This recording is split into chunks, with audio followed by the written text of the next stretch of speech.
ഈശോയിൽ ഏറ്റവും സ്നേഹമുള്ളവരെ, ഒരു ക്രൈസ്തവ വിശ്വാസിക്ക് ഏറ്റവും ധന്യമായ സൗഭാഗ്യമായ അനുഭവം അവൻ്റെ ജീവിതത്തിൽ ക്രിസ്തു നൽകിയ വലിയൊരു സമ്മാനമുണ്ട്. ആ സമ്മാനം മറ്റൊന്നുമല്ല, തൻ്റെ ജീവിതത്തെ അവസാനം വരെ പകുത്തു നൽകാൻ ക്രിസ്തുവിന് മനസ്സായി എന്നുള്ളതാണ്. എല്ലാ ദിവസവും ക്രൈസ്തവ വിശ്വാസി തൻ്റെ ജീവിതത്തിന് വേണ്ട ഊർജം സംഭരിക്കുന്നത് ഈ ഒരു ഉറവിടത്തിൽ നിന്നാണ്. അതാണ് വിശുദ്ധ കുർബാന. പലരും പറയാറുണ്ട്, വിശുദ്ധ കുർബാനയിൽ സംബന്ധിക്കുമ്പോൾ പല വിചാരമാണ്. എന്തായി പല വിചാരം? പല വിചാരങ്ങൾ ഒരു വിചാരമില്ലാത്തത് കൊണ്ടല്ലേ? എന്താ വിചാരം? ദൈവത്തിലുള്ള അടിയുറച്ച വിശ്വാസത്തിൽ ഒരു വിശ്വാസി വിശുദ്ധ കുർബാനയിൽ പങ്കെടുക്കുമ്പോൾ ആ കുർബാനയുടെ പങ്കാളിത്തം അവന് ലഭിക്കുന്നത് വലിയ ഊർജ്ജമാണ്.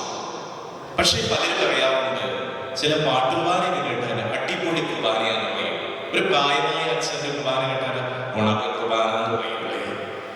എന്താ ഇത് തമ്മിലുള്ള വ്യത്യാസം?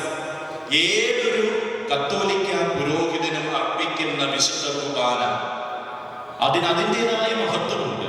പാട്ടുകുർബാനയായാലും സാധാരണ കുർബാനയായാലും.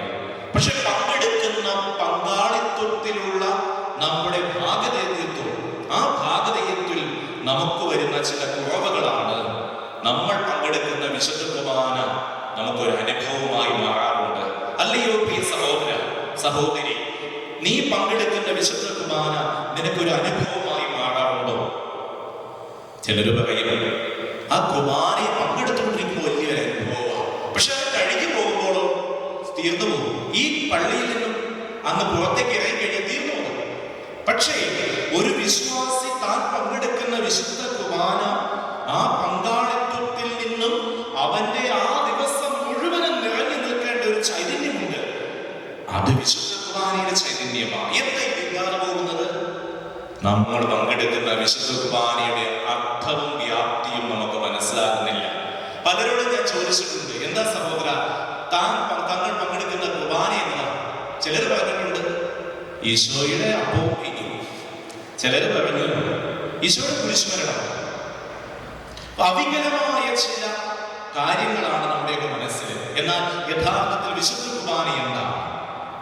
ഈ വിശുദ്ധ കുർബാനയുടെ അനുഭവം എങ്ങനെ എൻ്റെ ജീവിതത്തിൽ പകർത്താൻ സാധിക്കും? പ്രിയപ്പെട്ടവരെ, സങ്കീർത്തകൻ ഇപ്രകാരം പറയുന്നുണ്ട്, ദാഹാർത്തരയിൽ വരവിൻ ജീവജലത്തിന്റെ ഉറവിൽ നിന്നും ആവോളം നുകരൂ എന്ന്. നമുക്ക് ആഗ്രഹമുണ്ടോ? നമ്മളൊക്കെ ചിന്തിച്ചിട്ടില്ലേ? വിശുദ്ധ കുർബാന ഇല്ലാതെ ആകുമ്പോൾ ഒരു വിരസമായ അനുഭവം ഫീൽ ചെയ്തിട്ടുണ്ടോ? ചിലര് ഇപ്പോഴത്തെ ഓൺലൈൻ കുർബാനകൾ അതുകൊണ്ട് മതിയായി എന്നുള്ള വിചാരിക്കുന്നത്. പക്ഷേ നമ്മൾ ചിന്തിച്ചിട്ടുണ്ടോ, ഞാൻ പങ്കെടുക്കുന്ന വിശുദ്ധ കുർബാന എന്റെ ജീവിതത്തിൽ മുഴുവനും ഊർജ്ജവും ശക്തിയും പകർന്ന ഒന്നാകണമെങ്കിൽ പങ്കെടുക്കുമ്പോൾ എനിക്കുണ്ടായിരിക്കേണ്ട ചില ബോധ്യങ്ങൾ. ഇന്നീ ബോധ്യങ്ങൾ നഷ്ടപ്പെട്ടു പോയി. ഇന്നീ ബോധ്യങ്ങൾ നഷ്ടപ്പെട്ടു പോയത് കൊണ്ടാണ് നമ്മൾ പങ്കെടുക്കുന്ന വിശുദ്ധ കുർബാന നമുക്കൊരു അനുഭവമായി മാറാത്തത്.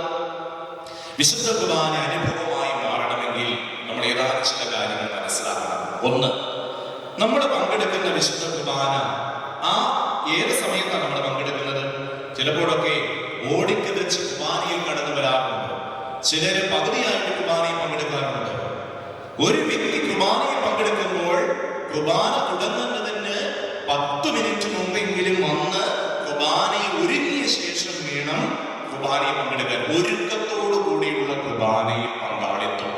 അതില്ല എങ്കിലും നമ്മൾ ഏതെങ്കിലും ഒരു കടമ നിർവഹിച്ച് നമ്മൾ ചിന്തിച്ചിട്ടുണ്ട്, നമുക്ക് ഇൻട്രസ്റ്റ് ഉള്ള ഒരു കാര്യം, ഇപ്പൊ ഫിലിം, ഒരു സിനിമ കാണാൻ പോവുക. ആ സിനിമ കാണാൻ പോവുകയാണെങ്കിൽ നേരത്തെ തന്നെ ടിക്കറ്റ് എടുത്ത് ബുക്ക് ചെയ്യില്ലേ?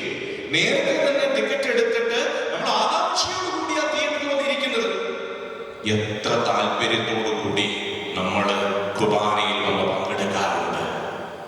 പേടമാൻ ഒരിറ്റു ദാഹജലത്തിനായി കേഴുമ്പോൾ അതെത്ര ആഗ്രഹത്തോടു കൂടിയാ കേഴുന്നത്. വരണ്ട ഭൂമി ഒരിറ്റു ജലത്തിനായി കേഴുമ്പോൾ ഇതൊക്കെ സങ്കീർത്തകൻ പറയുന്ന ആ ആഗ്രഹത്തെ കുറിച്ചുള്ളതാണ്. ഇത്രയും ആഗ്രഹം നമുക്ക് വിശുദ്ധ കുർബാനയിലുണ്ടോ?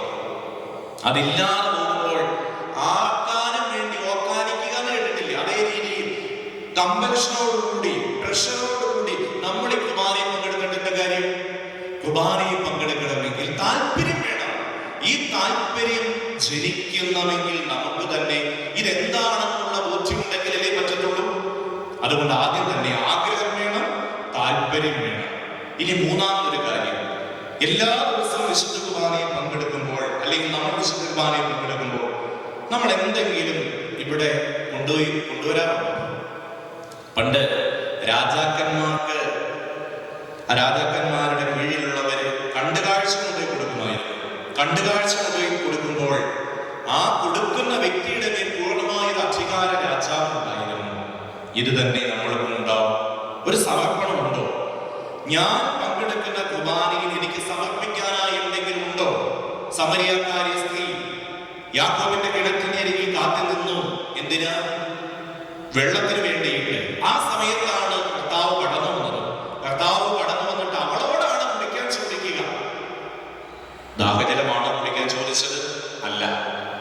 മറിച്ച് ഈ സമരിയക്കാരി സ്ത്രീ നട്ടുച്ചയ്ക്കാണ് യാക്കോബിന്റെ കിണറ്റിന്റെ അരികിലേക്ക് കടന്നു വന്നത്. ആരും തന്നെ കാണരുതല്ലോ എന്ന് കരുതി തന്നെ.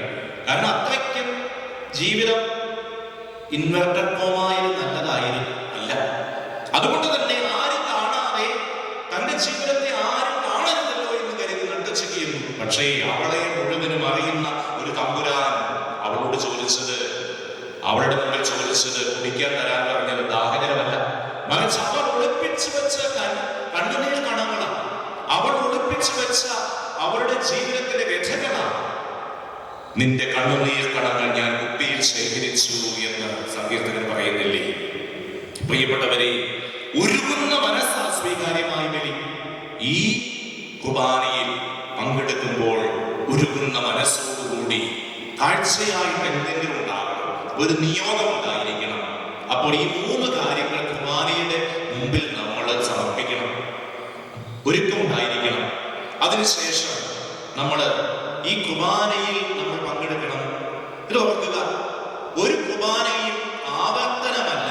പലരും പറയുന്നു കർത്താവിനെ അർപ്പിച്ച കുർബാനയുടെ ആവർത്തനമല്ല, മറിച്ച് പുനരർപ്പണമാണ്, പുനരവതരണമാണ്. ഈ ആവർത്തനവും പുനരവതരണവും രണ്ടും രണ്ടാണ്. പണ്ട് കാലങ്ങളിൽ നടന്നൊരു സംഭവം അതേ ആളുകൾ അതേ രീതിയിൽ വീണ്ടും പ്രസന്റ് ചെയ്യുമ്പോൾ അത് ആവർത്തനം. പക്ഷെ അങ്ങനെയല്ല. കർത്താവിന്റെ ബലി ഇന്നിൽ പുനരവതരിപ്പിക്കപ്പെടണമെങ്കിൽ, ഈ കാലഘട്ടത്തിലേക്ക് പുനരവതരിപ്പിക്കപ്പെടണമെങ്കിൽ അത് അടയാളങ്ങളിലൂടെയും പ്രതീകങ്ങളിലൂടെയുമാണ് പുനരവതരിപ്പിക്കപ്പെടുക. അപ്പോൾ എന്താണ് അടയാളം, എന്താണ് പ്രതീകം എന്ന് മനസ്സിലാക്കിയാൽ മാത്രമേ ഈ കുർബാനയുടെ ഓരോ ഭാഗങ്ങൾ നമുക്ക് മനസ്സിലാക്കാൻ പറ്റത്തുള്ളൂ. ആദ്യം തന്നെ ചോദിച്ചു കൊള്ളട്ടെ, ദൈവാലയം എന്താണ്? പലരും ദൈവാലയത്തിന് മുമ്പിലൂടെ കടന്നു പോകുമ്പോൾ കുമ്പിടുന്നത് കണ്ടിട്ടുണ്ട്, അതിൽ നിന്ന് കുരിശ് വരയ്ക്കുന്നത് കണ്ടിട്ടുണ്ട്. ഇത് കണ്ടുകൊണ്ട് പലരും അങ്ങനെ ചെയ്യാറുണ്ട്. എന്താണെന്ന് ചോദിച്ചാൽ ഉത്തരവില്ല. എന്നാൽ പ്രിയപ്പെട്ടവരെ, ബോധ്യം വേണം. ഈ ഭൂമിയിൽ ദൈവം കൂടാരമടിച്ച് വസിക്കുന്നതിന്റെ പ്രതീകമാണ് ദേവാലയം. ദൈവ സാന്നിധ്യത്തിന്റെ അടയാളമാണ് ദേവാലയം. അപ്പോൾ നമ്മുടെ ദേവാലയം എന്തിന്റെ അടയാളം? ദൈവ സാന്നിധ്യത്തിന്റെ അടയാളമാണ്. അതേ രീതിയിൽ അടയാളങ്ങൾ എന്താണ്? മറ്റൊരു യാഥാർത്ഥ്യത്തെ സൂചിപ്പിക്കുന്ന ഒന്നാണ് അടയാളങ്ങൾ. പ്രതീകങ്ങളോ അദൃശ്യമായ യാഥാർത്ഥ്യത്തെ ദൃശ്യമായി അവതരിപ്പിക്കുന്ന ഒന്നാണ് പ്രതീകങ്ങൾ. ഇവിടെ നമ്മൾ രണ്ട് എക്സാമ്പിൾ സഹിതം, ഉദാഹരണ സഹിതം മനസ്സിലാക്കിയാണ്. വിശുദ്ധ കുരിശിന്റെ അടയാളത്താലെ എന്ന് നമ്മൾ എല്ലാ ദിവസവും ചൊല്ലാറുണ്ട്, പ്രാർത്ഥിക്കാറുണ്ട്. രക്ഷയുടെ അടയാളമാണ് വിശുദ്ധ കുരിശ്. പ്രതീകം ഇതാ മാർത്തോമ കുരിശ്. ഇതെന്തിന്റെ പ്രതീകമാണ്? ഭാരതത്തിൽ ഉദ്ധിതനായ ക്രിസ്തുവിന്റെ സാന്നിധ്യത്തെ സൂചിപ്പിക്കുന്ന ഒന്നാണ് ഇത്. ഇത് പ്രതീകമാണ്. ഇത് ഭാരതത്തിൽ ഉദ്ധിതനായ ക്രിസ്തുവിന്റെ സാന്നിധ്യം എന്നതിന്റെ സൂചനയാണ്. അതുകൊണ്ട് തന്നെ ഇതിന്റെ അടിയില് താമരയുടെ ഛേദിച്ച ഭാഗമാണെന്ന് എത്ര പേർക്ക് അറിയാം? ഭാരതത്തിന്റെ ദേശീയ പുഷ്പമാണ് താമര. ആ താമരയുടെ ഛേദിച്ച ഭാഗത്ത് ഇത് മുകുളങ്ങൾ, ഈ മുകുളങ്ങൾ ഉദ്ധിതനായ ക്രിസ്തുവിനെ സൂചിപ്പിക്കുന്നു. അതായത് ഭാരതത്തിൽ ഉദ്ധിതനായ ക്രിസ്തുവിന്റെ സാന്നിധ്യമാണ് മാർത്തോമ കുരിശ്. പരിശുദ്ധാത്മാവിന്റെ പ്രതീകമാണല്ലോ പ്രാവ്. അപ്പൊ അടയാളങ്ങൾ എന്താണ്, പ്രതീകങ്ങൾ എന്താണെന്ന് മനസ്സിലാക്കുക. അതിനുശേഷം ഈ ദൈവാലയത്തിലേക്ക് നമ്മൾ കടന്നു വന്നു. ദൈവാലയത്തിലാണ് ഇപ്പോൾ നമ്മൾ ആയിരിക്കുന്ന, കയറി വരുന്ന ഭാഗം, ജനങ്ങൾ ഇരിക്കുന്ന ഭാഗം. ജനങ്ങൾ ഇരിക്കുന്ന ഭാഗത്തിന് ഹൈക്കല എന്നാ പറയുന്നത്. ഈ ഭൂമിയിൽ മനുഷ്യർ വസിക്കുന്ന ഇടം, അതായത് ഭൗമിക വാസഗേഹമാണ് ഹൈക്കല. ജനങ്ങളുടെ സ്ഥാനം എന്നുള്ളത് ഭൂമിയെ പ്രതിനിധീകരിക്കുന്നതാണ് ഹൈക്കല. ഹൈക്കലായിൽ നിന്ന് 3 സ്റ്റെപ്പ് മുകളിലോട്ട് കയറണം. അപ്പോൾ കാണുന്നതാണ് ഈ മക്ബഹ. ഇത്രയും ഭാഗം. ഈ മക്ബഹായിൽ നമുക്ക് കാണാൻ പറ്റുന്നത് എന്താണെന്ന് നോക്കാം. ഇവിടെ നമ്മൾ ഓർക്കുക, ഈ ഹൈക്കലായിൽ നിന്ന് 2 സ്റ്റെപ്പ് മുകളിലോട്ട് കയറി ഇവിടെ ഇപ്പോൾ ബേമ ഇട്ടിരിക്കുകയാണ്. ഇതാണ് ബേമ. ബേമ എന്നുള്ളത് വചനവേദി എന്നുള്ളതാണ്. വചനവേദിയിൽ ഇട്ടിരിക്കുന്ന പീഠമാണ് വചനപീഠം അല്ലെങ്കിൽ ബേമ. ബേമ ഈ വചനവേദി വചനപീഠമാണ്. ഈ വചനപീഠത്തിൽ നമുക്ക് കാണാൻ സാധിക്കുന്നത് ഇവിടെ നിന്നുകൊണ്ടാണ് വൈദികൻ വിശുദ്ധ കുർബാന ആരംഭിക്കുന്നത്. വിശുദ്ധ കുർബാനയ്ക്ക് 2 ഭാഗങ്ങളാണുള്ളത്. ഒന്ന്, യേശുവിന്റെ ഈ ഭൂമിയിലെ ആഘോഷപരമായ ജീവിതത്തെ ആദ്യത്തെ ഭാഗം സൂചിപ്പിക്കുന്നു. വൈദികൻ ജനങ്ങൾക്ക് അഭിമുഖമായി നിന്നുകൊണ്ട് വിശുദ്ധ ബലി അർപ്പിക്കുമ്പോൾ നമ്മൾ ഓർക്കുക, അത് യേശുവിന്റെ ഈ ഭൂമിയിലെ ജീവിതത്തെയാണ് അത് ആഘോഷപൂർവ്വം കൊണ്ടാടുക. പിന്നെ പകുതി കഴിയുമ്പോഴേക്കും വൈദികൻ അൾത്താരയെ കേന്ദ്രമാക്കി അൾത്താരയിലേക്ക് തിരിഞ്ഞാണ് പിന്നെ ബലിയർപ്പണം നടത്തുക. യേശുവിന്റെ സ്വർഗീയ ബലിയെയാണ് അത് സൂചിപ്പിക്കുക. ഇനി നമുക്കിവിടെ 1-2 കാര്യങ്ങൾ പരിചയപ്പെടാനുണ്ട്. ഇവിടെ നമ്മൾ കാണുന്നത് ഈ 2 പീഠങ്ങൾ 2 സൈഡിൽ, അത് ഒരുക്ക പീഠങ്ങൾ അല്ലെങ്കിൽ ബേസ്ഗസാകൾ എന്നാണ് പറയുക. വീഞ്ഞും വെള്ളം, അപ്പവും വീഞ്ഞും ഒരുക്കാനുള്ള ബേസ്ഗസാകൾ, ഒരുക്ക പീഠങ്ങൾ. പിന്നെ ദൈവാലയത്തിന്റെ ഏറ്റവും പ്രധാനപ്പെട്ട ഭാഗത്ത് നമ്മൾ കാണുന്നത് അൾത്താര അല്ലെങ്കിൽ ഇവിടെ ഓൾട്ടർ. ഈ അൾത്താര അല്ലെങ്കിൽ ബലിപീഠം യേശുവിന്റെ കല്ലറയെ സൂചിപ്പിക്കുന്നു. യേശുവിനെ അടക്കം ചെയ്ത കല്ലറയെയാണ് ഇത് സൂചിപ്പിക്കുന്നത്. രണ്ടാമതായി പിതാവായ ദൈവത്തിന്റെ സിംഹാസനത്തെ സൂചിപ്പിക്കുന്നു. അപ്പോൾ ഏറ്റവും പ്രധാനപ്പെട്ട ഏതാനും ചില കാര്യങ്ങളാണ് നമ്മൾ മനസ്സിലാക്കി. ഇത്രയും കാര്യങ്ങൾ മനസ്സിലാക്കിയാലാണ് ഇവിടെ അർപ്പിക്കുന്ന കുർബാനയുടെ യഥാർത്ഥ അർത്ഥം നമുക്ക് മനസ്സിലാക്കാൻ സാധിക്കുക. ഇനി നമ്മൾ ചിന്തിക്കുന്നത്, അന്നാം പെസഹ മുതൽ ഓരോ ഭാഗങ്ങൾ പെട്ടെന്ന് തന്നെ നമ്മൾ ഒരു കടന്നു പോവുകയാണ്, ഒരു പിക്ചറൈസേഷൻ നടത്തുകയാണ്. ചിലർ പറയാറില്ലേ, കുർബാനയിൽ പങ്കെടുത്തുകൊണ്ടിരിക്കുമ്പോൾ പല വിചാരങ്ങൾ വന്നു. ഞാൻ എനിക്ക് സൂചിപ്പിച്ചില്ലേ, ഈ പല വിചാരങ്ങൾ വരാൻ കാരണം എന്തൊക്കെയോ വിചാരങ്ങൾ, ഒരു വിചാരമില്ലാത്തതുകൊണ്ട് പല വിചാരം വന്നു ചേർന്നു. എന്നാൽ അങ്ങനെയല്ല. കുർബാനയുടെ തുടക്കം മുതൽ ഒടുക്കം വരെ ഒരു പിക്ചറൈസേഷൻ കണ്ടിന്യൂസ് ആയിട്ട് യേശുവിന്റെ ജീവിതത്തിന്റെ വ്യത്യസ്തങ്ങളായ വിവിധങ്ങളായ ഭാഗങ്ങൾ നമ്മുടെ മനസ്സിലേക്ക് കൊണ്ടുവരികയാണ്. അപ്പോൾ ആ കണ്ടിന്യൂറ്റി നമ്മുടെ ജീവിതത്തിൽ ഉണ്ടാകുമ്പോൾ തന്നെ വിശുദ്ധ കുർബാനയിൽ തുടർച്ചയായി പങ്കെടുക്കുമ്പോൾ യാതൊരു അസ്വസ്ഥത ഉണ്ടാകുന്നില്ല. ഇന്ന് ഈ അർത്ഥം നമുക്ക് മനസ്സിലാക്കാൻ സാധിക്കുന്നില്ലാത്തത് കൊണ്ടാണ് ഇടയ്ക്ക് പല വിചാരങ്ങളും വരുന്നത്. അതുകൊണ്ട് ആദ്യം നമ്മൾ അന്നാം പെസഹ മുതലുള്ള കാര്യം ചിന്തിക്കുകയാണ്. അന്നാം പെസഹ തിരുനാളിൽ എന്ന പാട്ടിന്റെ ആ ഈരടികളിൽ നിറഞ്ഞു നിൽക്കുന്നത് എന്താണ്? കൽപ്പന അനുസ്മരണമാണ്. പെസഹായുടെ തിരുനാളിൽ യേശു തന്റെ 12 അപ്പസ്തോലന്മാരോടൊപ്പം ആ പെസഹ ഭക്ഷിച്ചു. അപ്പോൾ ഇതിന്റെ ഓർമ്മയ്ക്കായി ചെയ്യുവിനെന്ന് അപകടം പിടിച്ചൊരു ഓർമ്മയാണ്. എന്തിന്റെ അപകടം പിടിച്ച? ഇത് ചെയ്ത ശേഷം, ഇത് പറഞ്ഞ ശേഷം പെസഹ വ്യാഴാഴ്ച അത് പറഞ്ഞു, പിറ്റേ ദിവസം കുർബാനയായി തീരുകയാണ്. തലേ ദിവസം താൻ പറഞ്ഞ കാര്യം പിറ്റേ ദിവസം അത് അപ്പാടെ ആയി തീർന്നു. ഇതാണ് ഞാൻ പറഞ്ഞത്, അപകടം പിടിച്ചൊരു ഓർമ്മയാണ്. ഓരോ ക്രൈസ്തവ വിശ്വാസിയും താൻ അർപ്പിക്കുന്ന ബലിയിൽ പങ്കെടുത്ത ശേഷം, അതിനുശേഷം പിന്നെ ആ ബലിയായിത്തീരുന്ന ഒരു അനുഭവം, കുർബാനയിൽ പങ്കെടുത്ത് കുർബാനാനന്തര ബലിയിലേക്കും കൂടി നമ്മുടെ ശ്രദ്ധയെ തിരിക്കണം. അതല്ലെങ്കിൽ വെറും കുർബാന അർപ്പണത്തിൽ മാത്രം, ചടങ്ങിൽ മാത്രം ഒതുങ്ങിക്കൂടുകയാണ്. ഇന്ന് ചടങ്ങിൽ മാത്രം ഒതുങ്ങിക്കൂടുന്ന ഒരു അനുഭവമാണ് ഉള്ളത്. അതുകൊണ്ട് ഈ കൽപ്പന അനുസ്മരണം, അതിനുശേഷം തുടർന്ന് അനുരഞ്ജിതരായി തീരാമെന്ന പാട്ട് പാടുള്ളൂ. ആ പാട്ടിൽ നമ്മൾ എന്താ അടങ്ങിയിരിക്കുന്നത്? ഒരു ബലിയർപ്പകൻ ബലിയർപ്പിക്കാൻ വരുമ്പോൾ തനിക്ക് ആരോടെങ്കിലും എന്തെങ്കിലും വിരോധമുണ്ടെങ്കിൽ ബലിവസ്തു അവിടെ വെച്ചിട്ട് പോയി സഹോദരനോട് പോയി രമ്യപ്പെട്ടതിന് ശേഷം വന്ന് ബലിയർപ്പിക്കണം. എത്ര പേര് ഈ അനുരഞ്ജിതമായ മനസ്സിൽ സ്ഥാനം കൊടുക്കുന്നുണ്ട്. പിന്നെ എങ്ങനെ എനിക്ക് വലിയ അനുഭവമാകും? വഴക്ക് കൂടിയിട്ട് കുർബാനയിൽ പങ്കെടുക്കാൻ വരുന്നവരെ കണ്ടിട്ടുണ്ട്. ഒരിക്കല് ഒരു പള്ളിയില് ഭർത്താവും ഭാര്യയും കൂടി കുർബാനയിൽ പങ്കെടുക്കാൻ വരുക. കാറിൽ വെച്ച് പരസ്പരമുള്ള ചണ്ട കൂടി ഭർത്താവ് കാറിൽ തന്നെ ഇരുന്നു ഭാര്യയെ ഈ കുർബാനയിൽ പങ്കെടുക്കാൻ വിട്ടു. ആ പങ്കെടുക്കാൻ വന്ന ഭാര്യയ്ക്ക് ശരിക്കും കുർബാനയിൽ പങ്കെടുക്കാൻ പറ്റുള്ളൂ. അനുരഞ്ജനമായ അനുഭവം ഇല്ല എങ്കിൽ എങ്ങനെയാ കുർബാനയ്ക്ക് അനുഭവം ഉണ്ടാവുക? ചടങ്ങിൽ വന്ന് പങ്കെടുത്ത ശേഷം തിരിച്ചു പോകുന്ന ഒരു അനുഭവമാണ്. ഇനി നമുക്ക് അത്യുന്നതങ്ങളിൽ ദൈവത്തിന് സ്തുതി എന്ന പ്രാർത്ഥനയിലേക്ക് കടക്കുകയും ബൈബിള് പുതിയ നിയമത്തിൽ വളരെ വ്യക്തമായി അവതരിപ്പിക്കുന്നുണ്ട്. പാലസ്തീനായിലെ മനുഷ്യരിൽ ആടുകളെ രാത്രി കാത്തിരുന്ന ഇടയന്മാരുണ്ടായിരുന്നു. ആ ഇടയന്മാരുടെ സമീപത്തേക്ക് മാലാഖ വരികയാണ്. മാലാഖ പറയുന്ന വാക്കാണ് അത്യുന്നതങ്ങളിൽ ദൈവത്തിന് സ്തുതി. ബേത്ലഹേമിൽ ഉണ്ണിയേശു പിറന്ന വിവരം ആദ്യം അറിയിക്കുന്നത് ആട്ടിടയർക്കാണ്. ഈ ഒരു ചിത്രം നമ്മുടെ മനസ്സിലേക്ക് കൊണ്ടുവരണം. ആ പ്രാർത്ഥന ചൊല്ലുമ്പോൾ, പാട്ടുപാടുമ്പോൾ യേശുവിന്റെ ജനനമാണ് നടക്കുന്നത്. ഓരോ ദൈവാലയങ്ങളിലും വിശുദ്ധ കുർബാനയിൽ യേശു ജനിക്കുന്നുണ്ട്. ഈ ജനനം കാണാതെയാണ് ചപ്പാത്തിയിൽ യേശുവിന്റെ രൂപം കാണാൻ പോകുന്നത്, അല്ലെങ്കിൽ ഏതെങ്കിലും മരത്തിന്റെ മുകളിൽ യേശുവിന്റെ രൂപം കാണാൻ പോകുന്നത്.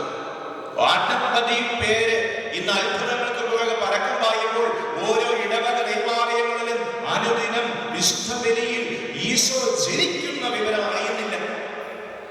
അതുകൊണ്ട് ക്രിസ്തു ജനിച്ച അനുഭവം നമുക്ക് കാണാൻ സാധിക്കണം.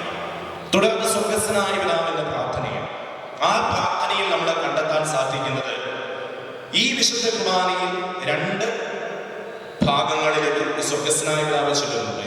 കുർബാനയുടെ തുടക്കത്തിലുള്ള സ്വർഗ്ഗസ്ഥനായ പിതാവ് ചൊല്ലുമ്പോൾ പാപാവസ്ഥയിലായ എന്നെ രക്ഷിക്കുവാൻ വേണ്ടി പരിശുദ്ധനായവൻ അവതരിക്കുകയാണ്. അപ്പൊ നമ്മുടെ പാപാവസ്ഥ മനസ്സിലാക്കി പരിശുദ്ധനെ വിളിച്ചപേക്ഷിക്കുകയാണ്. സ്വർഗ്ഗസ്ഥനായ ഞങ്ങളുടെ പിതാവേ, ഞങ്ങളുടെ നാമം പൂജിതമാകണമേ, ഞങ്ങളുടെ രാജ്യം വരണമേ എന്ന് പരിശുദ്ധൻ പരിശുദ്ധൻ പരിശുദ്ധൻ നമ്മുടെ ആവശ്യം ഉന്നയിക്കുന്നു, നമ്മുടെ അവസ്ഥയെ അറിയിക്കുന്നു. തുടർന്ന് സങ്കീർത്തനമാണ്. സങ്കീർത്തനം യേശുവിന്റെ പ്രാർത്ഥനാ പുസ്തകമായിരുന്നു. സങ്കീർത്തനം യേശുവിന്റെ രഹസ്യ ജീവിതത്തെ അനുസ്മരിക്കുന്നു. സങ്കീർത്തനം ലാറ്റിൻ ചർച്ചിൽ, ഈസ്റ്റേൺ ചർച്ചിലും വെസ്റ്റേൺ ചർച്ചിലും, പൗരസ്ത്യ സഭയിലും പാശ്ചാത്യ സഭയിലും രണ്ട് രീതിയിലാണ് ഉപയോഗിക്കുന്നത്. പൗരസ്ത്യ സഭയിൽ നമ്മൾ ഈ സങ്കീർത്തനം യേശുവിന്റെ ജീവിതത്തെ 9 കാലങ്ങളായിട്ട് തിരിക്കുകയാണ്. പാശ്ചാത്യ സഭയിൽ അത് വിശുദ്ധരുടെ തിരുനാളുകൾക്ക് പ്രാധാന്യം കൊടുത്തുകൊണ്ടുള്ളതാണ്. അപ്പൊ നമ്മുടെ പൗരസ്ത്യ സഭയിൽ നമ്മളിവിടെ മനസ്സിലാക്കുന്നത് ഈ യേശുവിന്റെ രഹസ്യ ജീവിതത്തെ വിവിധ കാലങ്ങളായിട്ട് തിരിച്ചു. അതിലൂടെ യേശുവിന്റെ രഹസ്യ ജീവിതത്തെയാണ് നമ്മൾ കാണുക. തുടർന്ന് സർവാധിപനാം എന്ന പ്രാർത്ഥന. ഈ സർവാധിപനാം എന്ന പ്രാർത്ഥനയുടെ സമയത്ത് നമ്മൾ മുമ്പിട്ട് വണങ്ങുന്നുണ്ട്. എന്താ ഇവിടെ സംഭവിക്കുക? യേശുവിന്റെ ജീവിതത്തിന്റെ ഏത് ഭാഗമാണ് ഈ സർവാധിപനം? യോഹന്നാന്റെ മുന്നിൽ ക്രിസ്തു തലകുനിക്കുന്നുണ്ട്. ആ തലകുനിക്കുമ്പോൾ, സ്നാനം സ്വീകരിക്കുമ്പോൾ സ്വർഗം തുറക്കുന്നുണ്ട്. അതായത് പിതാവായ ദൈവത്തിന്റെ പൊന്നോമന പുത്രൻ ഈ ഭൂമിയിലേക്ക് ഇറങ്ങി വന്നു. ദൈവപുത്രനായിരുന്നിട്ട് കൂടി യോഹന്നാന്റെ മുമ്പിൽ ശിരസ് കുനിക്കാൻ, താഴ്ന്നു കൊടുക്കാൻ, എളിമപ്പെടാൻ മനസ്സായപ്പോഴാണ് പിതാവ് മഹത്വപ്പെട്ടത്. സ്വർഗം പോലും തുറക്കുന്ന സമയം, പരിശുദ്ധാത്മാവ് പ്രാവിന്റെ രൂപത്തിൽ ഇറങ്ങി വരുന്ന സമയം. ഈ സമയം നമ്മൾ മുമ്പിട്ട് ആരാധിക്കുക, മുമ്പിട്ട് വണങ്ങുകയാണ്. അവിടെ യേശുവിന്റെ ജ്ഞാനസ്നാനത്തിന്റെ ആ ചിത്രമാണ് സർവാധിപനാമെന്ന പ്രാർത്ഥന ചൊല്ലുമ്പോൾ നമ്മുടെ മനസ്സിലേക്ക് കൊണ്ടുവരേണ്ടത്. തുടർന്ന് ത്രൈശുദ്ധ കീർത്തനം ശബ്ദമുയർത്തി പാടിടുമെന്ന പ്രാർത്ഥനയില്ലേ. മത്തായിയുടെ സുവിശേഷത്തിന്റെ 5-ാം അധ്യായത്തിൽ നമ്മൾ വായിക്കുന്നുണ്ട്, നിന്റെ സ്വർഗ്ഗസ്ഥനായ പിതാവ് പരിപൂർണനായിരിക്കുന്ന പോലെ നിങ്ങളും പരിപൂർണരായിരിക്കുമേ. അപൂർണരാണൊക്കെ പോരായ്മകളുണ്ട്. ഈ പോരായ്മകളുള്ള നമ്മള് പരിപൂർണനായ ക്രിസ്തുവിലേക്കുള്ള വളർച്ച ഓരോ ദിവസവും വിശുദ്ധ കുർബാനയിൽ പ്രവർത്തിക്കുകയാണ്. ത്രൈശുദ്ധ കീർത്തനം. ഇനി ലേഖനവായനയാണ്. ലേഖനവായന അപ്പസ്തോലന്മാര് വിവിധ സഭാ സമൂഹങ്ങൾക്ക് എഴുതിയ കത്ത. അതെന്തിനാണ് ഇന്ന് നമ്മുടെ ഇടവക ദേവാലയങ്ങൾ വായിക്കുന്നത്? എന്തിനു വേണ്ടിയിട്ടാണ് അപ്പസ്തലന്മാർ ഈ ലേഖനങ്ങൾ എഴുതിയത്? വിവിധ സഭാ സമൂഹങ്ങളിൽ വിശ്വാസികൾ ചിതറിപ്പോയപ്പോൾ, വിശ്വാസത്തിൽ ഉറച്ചു നിൽക്കാൻ അപഭ്രംശം വന്നപ്പോൾ അത് മാറ്റിക്കളയാൻ, വിശുദ്ധിയിൽ നിന്നും വഴിതെറ്റിപ്പോയപ്പോൾ വിശുദ്ധിയിൽ ഉറച്ചു നിൽക്കാൻ അപ്പസ്തലന്മാർ ഉദ്ബോധിപ്പിക്കുകയാണ് ഈ ലേഖനത്തിലൂടെ. തുടർന്ന് ലേഖനം വായന കഴിഞ്ഞ് വൈദികൻ തിരിഞ്ഞ് അൾത്താരയിലേക്ക് പോവുകയാണ്. ഈ അൾത്താരയിലേക്ക് ചെന്നിട്ട് ഇവിടെ ഈ വലതുഭാഗത്ത് ഇവിടെ നമ്മൾ സുവിശേഷം കാണുന്നു. ഇവിടെ നമ്മൾ പ്രത്യേകം ഓർത്തിരിക്കേണ്ടത്, ഞാൻ തുടക്കത്തിൽ സൂചിപ്പിച്ചു, പിതാവായ ദൈവത്തിന്റെ സിംഹാസനത്തെയാണ് ഈ അൾത്താര സൂചിപ്പിക്കുന്നത്, ഈ ബലിപീഠം സൂചിപ്പിക്കുന്ന ഒന്നാമത്തെ പ്രതീകം. ഈ പിതാവായ ദൈവത്തിന്റെ വലതുഭാഗത്ത് പുത്രനായ ക്രിസ്തു ഇവിടെ ഉപവിഷ്ടനായിരിക്കുന്നു. ഈ പുത്രൻ ഭൂമിയിലേക്ക് വരുന്നതിന്റെ സൂചന. വചനം മാംസം ധരിച്ച് ഭൂമിയിലേക്ക് വരികയാണ്. വചനം മാംസം ധരിച്ച് ഭൂമിയിലേക്ക് വരുന്നതിനെയാണ് ഈ സുവിശേഷ പ്രദക്ഷിണം സൂചിപ്പിക്കുക. ഇവിടെ ഒരു ആശം കേട്ടോ, ചില പള്ളിയിൽ ഇങ്ങനെ കാണിക്കുമ്പോൾ ഒരിക്കലും ചോദിച്ചു, എന്തിനാണ് ഈ അച്ഛൻ ഇങ്ങനെ മുഖം മറച്ചുകൊണ്ട് ഈ സുവിശേഷവുമായിട്ട് വന്നിട്ട് ഇങ്ങനെ നോക്കുന്നത്? ഞങ്ങൾ വർത്താനം വേണ്ടി നോക്കാൻ വേണ്ടിയിട്ടാണ്. ചിലരുടെയൊക്കെ കുട്ടികളുടെയും മറ്റുള്ളവരുടെയും ഒക്കെ എന്തിനു വേണ്ടിയിട്ടാണ് സുവിശേഷം ഇങ്ങനെ മറച്ച് മുഖം മറച്ചു പിടിച്ച് കൊണ്ടുവരുന്നത്?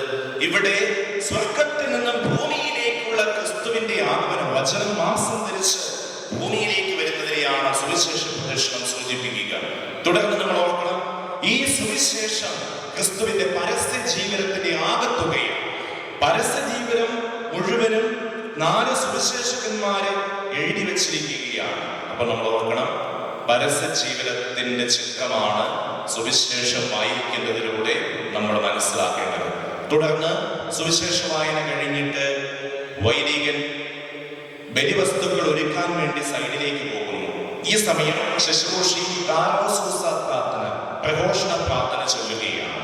ഇവിടെ നമ്മുടെ പരസ്യ ജീവിതത്തിന്റെ അവസാനം എന്ത് സംഭവിച്ചു? പരസ്യ ജീവിതത്തിന്റെ അവസാനം ഈശോ പീഡ സഹിക്കാൻ പോവുകയാണ്. എവിടെ? പീലാത്തോസിന്റെ അരമനയിലേക്ക്. പീലാത്തോസിന്റെ അരമനയിൽ അവിടുന്ന് അവഹേളിതനാകുന്നു, അവിടുന്ന് പരിഹാസ്യനാകുന്നു. ഈ ചിത്രം നമ്മുടെ മനസ്സിൽ കൊണ്ടുവരണം. തുടർന്ന് നമ്മൾ കാണുന്നത് ഈ ബലിപീഠസായും ഒരുക്കപീഠത്തിൽ നിന്നും കാസയും പീലാസയും എടുത്ത് ബലിപീഠത്തിലേക്ക് കൊണ്ടുവരികയാണ് വൈദികൻ. പീലാത്തോസിന്റെ അരമനയിൽ നിന്നും ഗാഗുൽത്തായിലേക്കുള്ള ക്രിസ്തുവിന്റെ യാത്രയെ നമ്മൾ അനുസ്മരിക്കണം. കുരിശ് യാത്രയെ അനുസ്മരിക്കണം. കുരിശിന്റെ വഴിയെ അനുസ്മരിക്കുകയാണ്. തുടർന്ന് വൈദികൻ കാസയും പീലാസയും എടുത്ത് വെറുതെ ഉയർത്തിപ്പിടിക്കുകയല്ല, കുരിശാകൃതിയിൽ ഉയർത്തിപ്പിടിക്കുകയാണ്. യേശുവിന്റെ കുരിശ് മരണത്തെയാണ് സൂചിപ്പിക്കുക. യേശുവിന്റെ കുരിശ് മരണത്തെ സൂചിപ്പിക്കുന്നു. തുടർന്ന് കാസയും പീലാസയും താഴേക്ക് വെക്കുന്നു. കുരിശിൽ നിന്നും ശരീരം താഴേക്ക് ഇറക്കി വെക്കുകയാണ്. തുടർന്ന് ശോശപ്പ എന്ന തിരുവസ്ത്രം കൊണ്ട് മൂടുകയാണ്. യേശുവിനെ അടക്കം ചെയ്യുന്ന അനുഭവമാണ് ഇത്. അൾത്താരി ബലിപീഠത്തിൽ യേശുവിനെ അടക്കം ചെയ്ത കല്ലായെ സൂചിപ്പിക്കുന്നു ഞാൻ പറഞ്ഞു. അതിനുശേഷം വൈദികൻ തുടർന്ന് താഴേക്ക് വന്നുകൊണ്ട് യേശുവിന്റെ ജീവിതത്തിന് മുഴുവനും സാക്ഷി വഹിച്ചവരെ ഓർക്കുകയാണ്. ആരൊക്കെയാണ്? പരിശുദ്ധ കന്യകാമറിയം, യോസേപ്പ് പിതാവ്, രക്തസാക്ഷികൾ, ചെറിയവരും വലിയവരും എല്ലാവരും, അവരെല്ലാം അനുസ്മരിച്ച് പ്രാർത്ഥിക്കുകയാണ്. തുടർന്ന് അവരെല്ലാവരും ചേർന്ന് ഒളിച്ചുകൂടി നിൽക്കുന്ന സഭയിൽ ഒന്ന് ചേർന്ന് വിശ്വാസികളുടെ കൂട്ടായ്മ ഒരുമിച്ച് നിഖ്യാ സൂലകദോസിൽ നമ്മുടെ പിതാക്കന്മാർ ഒന്ന് ചേർന്ന് അവിടെ ഒപ്പുവെച്ച, അവിടെ അംഗീകരിച്ച ആ വിശ്വാസമാണ് ഒന്ന് ചേർന്ന് ചൊല്ലുന്നു.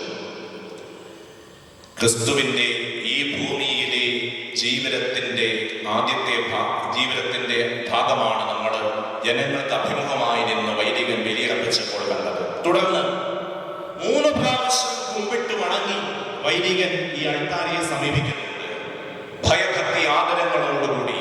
അപ്പോൾ നമ്മൾ മനസ്സിലാക്കുക എന്താണ് ഈ പ്രദേശത്തിന്റെ പ്രത്യേകത എന്ന്, ഈ ഭാഗത്തിന്റെ പ്രത്യേകതകളെന്ന്.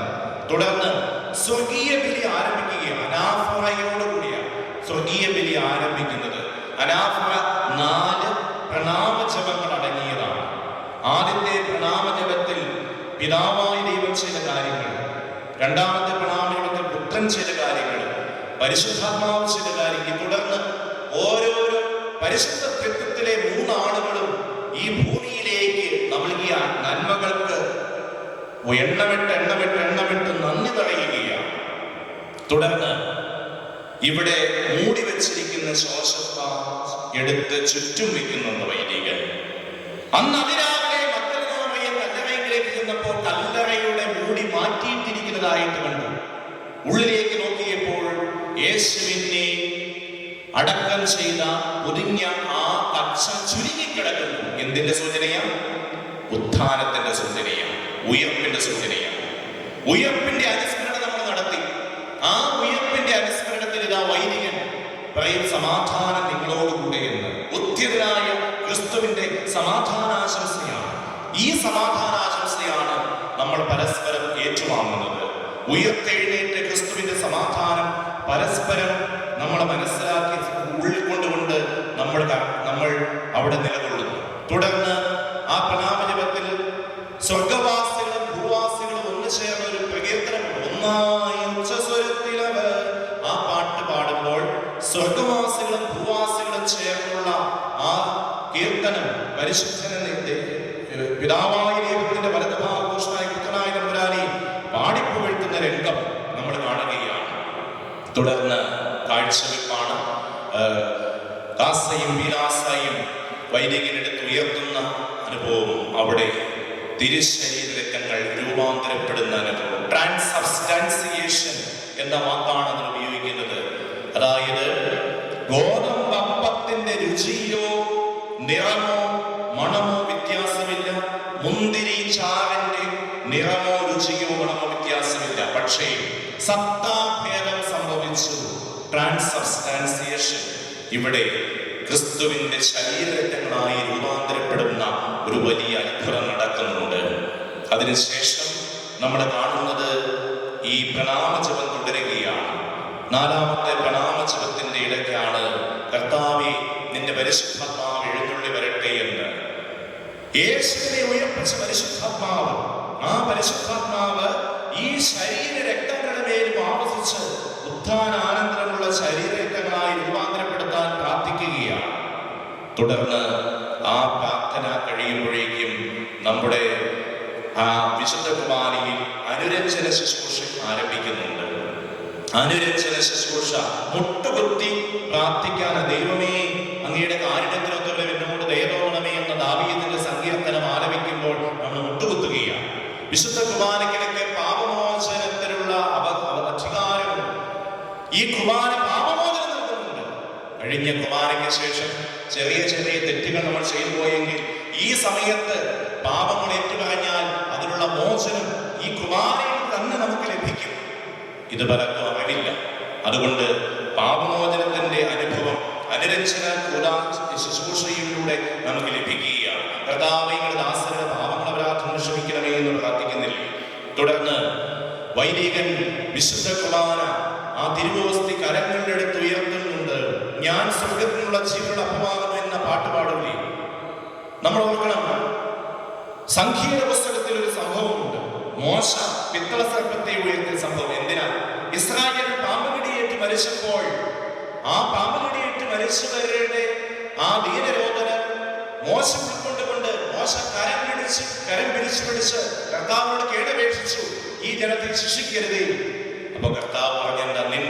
നിന്റെ വടിയിൽ പിത്തള സർപ്പത്തെ ഉണ്ടാക്കി ഉയർത്തി നിർത്തും. ആ പിത്തള സർപ്പത്തെ നോക്കുന്ന ഓരോരുത്തരും ജീവൻ പ്രാപിക്കും. ഇത് തന്നെയാണ് ഈ വിശുദ്ധ കുർബാനയിൽ സംഭവിക്കുക. കാൽവരി മലയിൽ നമുക്ക് വേണ്ടി 3 ആണ്ടുകളിൽ അവിടെ പിടയുന്ന ആ മനുഷ്യപുത്രനുണ്ടല്ലോ, ആ മനുഷ്യപുത്രനെ നോക്കുന്ന ഓരോരുത്തരും പാപത്തിന്റെ അടിമത്തത്തിൽ നിന്നും ജീവൻ പ്രാപിക്കുന്ന ഒരു അനുഭവമാണ് ഈ കുർബാനയിലൂടെ നമുക്ക് ലഭിക്കുക. തുടർന്ന് കുർബാന സ്വീകരണമാണ്. വിശുദ്ധ കുർബാന വിശുദ്ധ ജനത്തിനുള്ളതാകുന്നു എന്ന് പറയുമ്പോൾ നമ്മൾ ശ്രദ്ധിക്കണം. ചിലർ ഞാൻ വിശുദ്ധനല്ലല്ലോ, ഞാൻ കുർബാന സ്വീകരിക്കാൻ യോഗ്യനല്ലോ. വിശ്വാസികളുടെ സമൂഹത്തെ അഭിസംബോധന ചെയ്യുന്നത് വിശുദ്ധരുടെ സമൂഹമെന്ന. കുർബാനയിൽ പങ്കെടുത്ത വ്യക്തി കുർബാന സ്വീകരിക്കാതെ പോയാൽ തെറ്റാ. കാരണം ആരെങ്കിലും നമ്മൾ കല്യാണ വിരുന്നിനെ ക്ഷണിച്ചാൽ കല്യാണ വിരുന്നിന്റെ സമയമാകുമ്പോൾ ചേട്ടാ എനിക്ക് ഭക്ഷണം കഴിക്കണില്ല കേട്ടാ, ഞാൻ പോവാ എന്ന് പറഞ്ഞാൽ ആ വ്യക്തി ഇൻസൾട്ട് ചെയ്യുന്നതിന് സ്ഥിതിയല്ലേ? അതുകൊണ്ട് കുർബാനയിൽ പങ്കെടുക്കുന്നവർ കുർബാന സ്വീകരണം നടത്തണം, എങ്കിലേ അതിന്റെ പൂർണ്ണത ഉണ്ടാവുകയും. കുർബാന സ്വീകരണം നടത്തി അതിനുശേഷം നമ്മൾ നന്ദി നിറഞ്ഞ ഹൃദയത്തോടുകൂടി ദൈവസന്നിധിയിലായിരിക്കുക. കൃതജ്ഞതാ പ്രകടനമാണ്. തുടർന്ന് വൈദികൻ, ആരാധന സമൂഹത്തിന്റെ നേതാവായ വൈദികൻ ജനങ്ങൾക്ക് വേണ്ടി നന്ദിയും സ്തുതിയും ആരാധനയും അർപ്പിക്കുകയാണ്. തുടർന്ന് വിശുദ്ധ കുർബാനയുടെ സമാപനം പ്രാർത്ഥന ചൊല്ലി പിരിഞ്ഞ് ഭവനങ്ങളിലേക്ക് വിടവാങ്ങുമ്പോൾ ഓർക്കണം പ്രിയപ്പെട്ടവരെ, തുടക്കത്തിൽ സൂചിപ്പിച്ചതുപോലെ ഈ കുർബാനയിൽ ഞാൻ അർപ്പിച്ചത് യേശുവിന്റെ ജനനം കണ്ടു, യേശുവിന്റെ ജ്ഞാനസ്നാനം കണ്ടു, മരണം കണ്ടു, ഉത്ഥാനം കണ്ടു, രണ്ടാമത്തെ ആഗമനത്തെ വരെ ഞാൻ നോക്കി പാർത്തിരിക്കുകയാണ്. അപ്പോൾ വിശുദ്ധ കുർബാനയിൽ സജീവമായി പങ്കെടുക്കുന്ന വ്യക്തി കണ്ടിന്യൂസ് ആയിട്ട് ഈ ഒരു പിക്ചറൈസേഷൻ നടത്തിയാൽ നമുക്ക് പല വിചാരം ഉണ്ടാകത്തില്ല. അപ്പോ കുർബാന തീർന്നില്ല കേട്ടോ. ഇവിടെ പങ്കെടുത്ത വിശുദ്ധ കുർബാനയെ പൂർത്തീകരിക്കണമെങ്കിൽ നമ്മുടെ കർമ്മമണ്ഡലങ്ങളിൽ പുനരവതരിക്കണം. ഞാൻ സൂചിപ്പിച്ചില്ലേ, പെസഹ വ്യാഴാഴ്ച ഇതെന്റെ ശരീരമാകുന്നു എന്ന് പറഞ്ഞ കർത്താവ് വെള്ളിയാഴ്ച ആയിത്തീർന്നതുപോലെ ഞാൻ ഇവിടെ അർപ്പിക്കുന്ന കുർബാന, ഞാൻ ആയിരിക്കുന്ന കർമ്മമണ്ഡലങ്ങളിൽ എന്റെ കർത്താവിന് വേണ്ടി ഞാൻ ജീവൻ അർപ്പിക്കാൻ തയ്യാറാകുമ്പോൾ യഥാർത്ഥത്തിൽ അവിടെയാ വിശുദ്ധ കുർബാനയുടെ പൂർത്തീകരണം നടക്കുക. ആർച്ച് ബിഷപ്പ് റൊമേരോ തന്റെ യാചകണങ്ങൾക്ക് വേണ്ടിയിട്ട് അധ്വാനിച്ചപ്പോൾ, ശബ്ദമുയർത്തിയപ്പോൾ, ഉയർത്തിയ സമയത്ത് എതിരാളികൾ ഒരാൾ വന്ന് നിറയൊഴിച്ചു വെടിയേറ്റ അദ്ദേഹം കാസൈമിരാസിനെ അവിടെ വെച്ചപ്പോൾ തന്റെ ഹൃദയത്തിൽ നിന്നും ചുടുനിണം രക്തം ആ കാസായിലേക്ക് ചുറ്റു വീണു. യഥാർത്ഥ ബലിയുടെ അനുഭവമായി മാറി. നാം ആയിരിക്കുന്ന കർമ്മമണ്ഡലങ്ങളിൽ ബലിയർപ്പിക്കാൻ സാധിക്കണം. അങ്ങനെ വിശുദ്ധ കുർബാന നമുക്ക് നവമായ ഒരു അനുഭവമായി തീരട്ടെ. പല വിചാരം കൂടാതെ ഏകാഗ്രതയോടുകൂടി അർത്ഥവത്തായി ബലിയർപ്പിക്കാൻ ദൈവം നമ്മളെ അനുഗ്രഹിക്കട്ടെ എന്ന് പ്രാർത്ഥിക്കുന്നു. ഏവർക്കും ദൈവാനുഗ്രഹം നേരുന്നു.